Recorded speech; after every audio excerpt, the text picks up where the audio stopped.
Alright folks, framed up the end. Let me show you the window. Now I've got to go outside and do the sheeting. But I'll show you, I got the window framed up, got a header in there. It's going to go real nice in there, I think. So I'll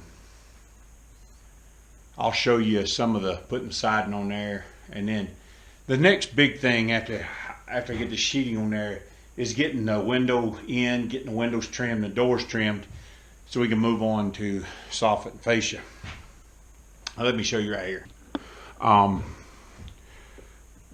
Got this framed in, got the window framed in. Here's the window. Gonna take and put it in there. It's a half of a slider, but we're gonna trim it out and it's gonna fit up there. It's gonna be nice. It is just to let light in, so I think it's going to be fine. I'm going to get out there and I'm going to measure and cut for my sheeting on the outside and go from there. Through all the years of Polly and me moving around, we've had a whole lot of things that were temporary situations and such. And I guess it's still kind of hard for me to grasp that here on our homestead is where we're going to put down roots, and we're finally going to stop moving around. Hi folks, I got it on there. I got to cut out the window now. Right up against here, another 2x4 is going. Then we're going to have a rake trim, which is a 1x6, and then we're going to have a gable end that goes on the metal right there. It's all closed up. Now I'm going to go inside and cut the window out. I guess in my subconscious mind, there's always this part of me that thinks I may have to move on, that I've got to get ready to move. Seems like we would move and we wouldn't even be unpacked from the time we moved before. I've said it before, we've moved 47 or 50 times. I lost count. In our 24 years of marriage, I guess old habits are hard to break. So I got the window in. On this side, it's just temporary. I've got 4 screws just run up into the seal. I'll take you outside and show you the blocks, and then I have to trim it all out, and I'll have to trim it out in here too after I get the drywall on. You don't want that stuff sticking out inside. It's actually going to have a little seal that sticks out past the drywall and the trim that's going to be in here, so I have to wait, but I'll take you outside and show you the outside. I got it blocked. It's a little bit off. I may have to fur this side out just to level it up. This side here is pretty square. This side here goes that way a little bit. So what I have to do is I'll have to back that out before I trim it, before I put the trim on the outside and conk it, and put a shim behind that, and it'll level it out. That's how you trim out windows. And then I'll put my trim around the outside, conk it all, look real nice. You've heard the old saying, jack of all trades and master of none. Well, that's me.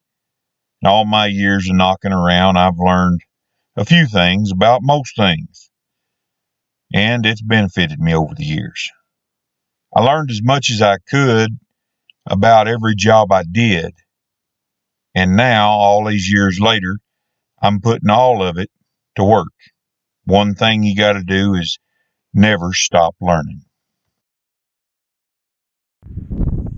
All right, folks, there it is, all trimmed out. I kind of like the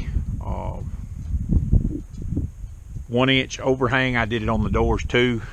These windows come with what we call a J-channel already. So they've got a little track in them, and the trim sits down in there. You do have to conk all these, and the lip of the window, take you over here,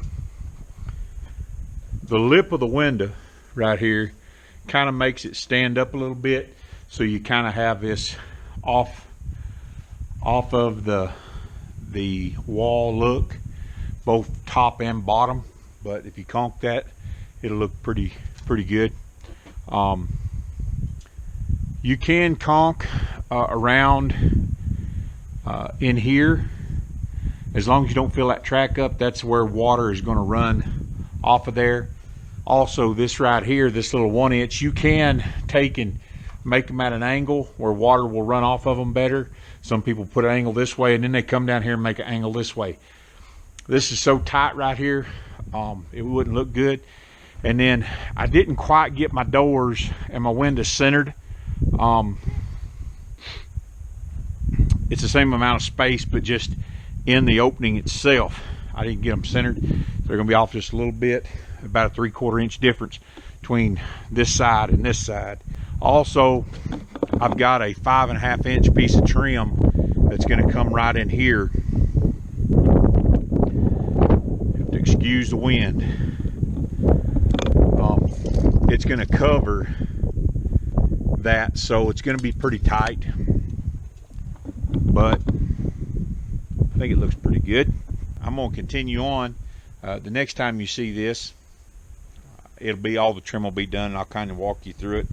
You kind of seen the process there. You don't want the bottom to overhang because it'll catch water. That's the only reason I didn't. I made it straight on down, made a box out of it, but it's gonna look kind of nice. So next time you see it, it'll be all trimmed out around the windows. Appreciate y'all for stopping by. Remember to like, share, and subscribe.